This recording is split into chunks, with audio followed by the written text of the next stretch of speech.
तोरसे शेट्टेवाडा परिसरात ओमकार हत्तीने भर दुपारी बागायतीमध्ये मोठ्या प्रमाणात धुडगूस घातला आहे।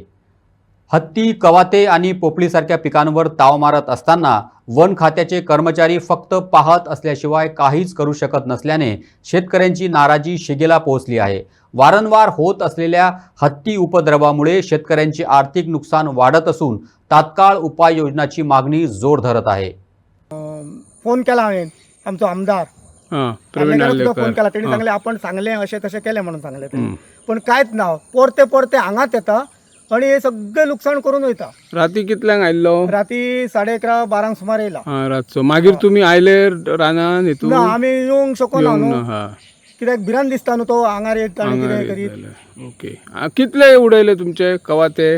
म्हाका दिसता आतां पळोवपाक गेल्यार आतां गव्हर्मेंटान तरी सर्वे करपाचें, नाल्यार म्हाका दिसता कमीत ते 2-4 लाखा वयर जाले। गोठो उडयला, गोठान सामान आमचे दवरतात ते मोडून उडयल्या, सगळे भायर काडून उडयल्या। ओके, तुमचे केन्ना ही लुकसाणी केली हत्ती? राती येयल्ले राती। आणि आयज परत दनपारा येयले खंय? वयर येयल्लो ते आमच्या शेजाऱ्याच्या हेकात सायटीन। ओके, तुमचे कितले उडयले कवाते? 3 गावाते 3 उडे। आज हे दनपारा 12 सगळं उडेल, आम्ही 12 सांगा असली। तुम्ही असले, तुम्ही पळयलात तेका? प्रत्यक्ष पळयलात? हो, ओके। आणि फॉरेस्टराचे बेश्टे रावता, आणि ते येऊन हांगासर रावता, त्यांना आम्ही सांगता सुद्धा खावयता, मुद्दाम तुम्ही खावयता ते। त्यांना आंबडा म्हणून। आता आमची कितकी त्यांनी नुकसान केली पळय, सगळे आम्ही आता माथ्यार कळशे, आणीर कळशे म्हणून करून सगळे शिपर वयर काढले।